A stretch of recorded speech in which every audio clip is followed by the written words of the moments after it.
While we're often daunted by the pace of technological change, imagine what visiting the dentist was like 100 years ago. Our next guest hopes to make that often dreaded dental appointment less intimidating. Munir Laroussi is a professor of electrical and computer engineering at the Center for Bioelectrics at Old Dominion University.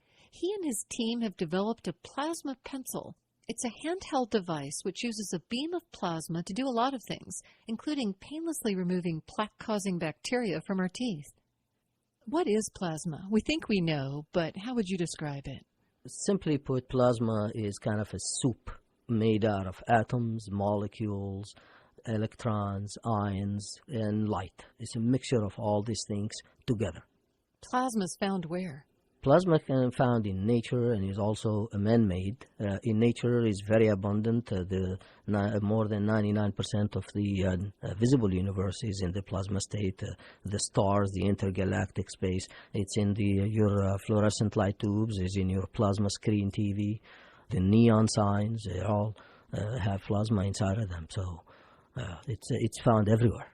If I had the plasma pencil in my hand and I pressed a button, and I had a little zap of plasma in the middle of my hand, what would it feel like?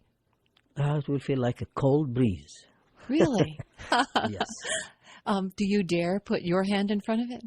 Oh, absolutely. I put my hand there, and I had a lot of visitors come to my lab, and they all enjoyed touching the plasma beam. Not so many people out there have touched a plasma beam. Usually plasma beams are very, very dangerous. This one is very safe. What does it look like? It looks like a beam of kind of violet purple light, about 2 inches long. Why did you have the idea to make it so small and make it possibly have medical applications? What I wanted to devise a plasma that can come out so you can direct it to a location that you like to clean. And I wanted something also that you can hold with your hand. That's very innovative of you. That you yourself thought, let's direct this as a little stream or jet or pulse and clean something in a targeted way. Mm-hmm. What were you thinking at that time? The main idea behind it was assisting in wound healing. There are, for example, burns where you can kill the bacteria that can infect those burns without having to use liquid that can also damage the other skin around it. Because the plasma is kind of a dry process. There is no liquid involved with it. So was anybody using plasma in that way yet? Or was this something you dreamed up? Oh, well, I would hate to say something I dreamed up just out of the blue. You know, things always come from something else.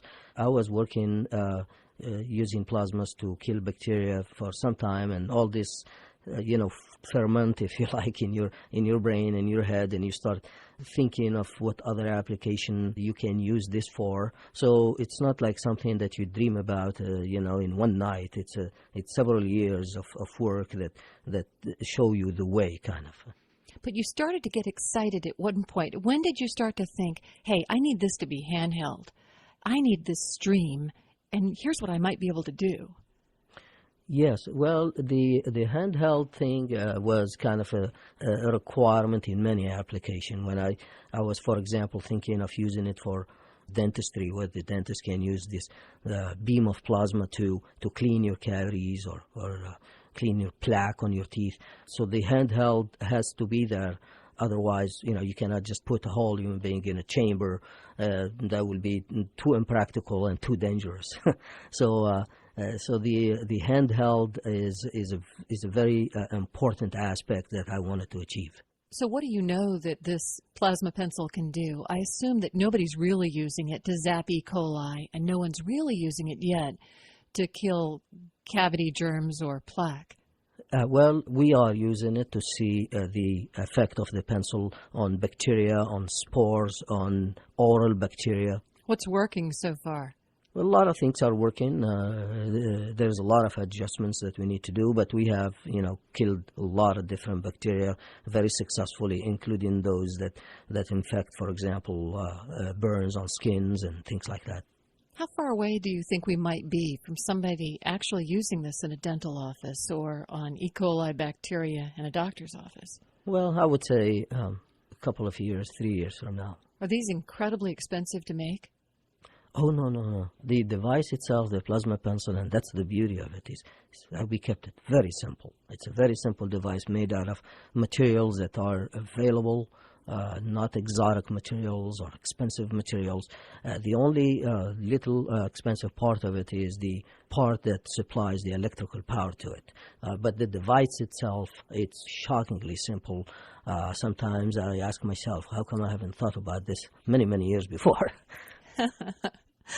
The ironic thing is that your plasma pencil could become more of a popular toy or have some sort of entertainment application than anything else. You're right about that. I didn't think of it, but I know some people who wrote about the plasma pencil, like, compared it to the lightsaber from, I guess, Star Wars and things like that. And it's kind of a mini lightsaber. You push the button and suddenly a beam come out, except that instead of killing people, it kills bacteria, so that's good. It's a nice lightsaber. Munir, thanks for talking with me today, and with good reason. Oh, you're welcome. I enjoyed it.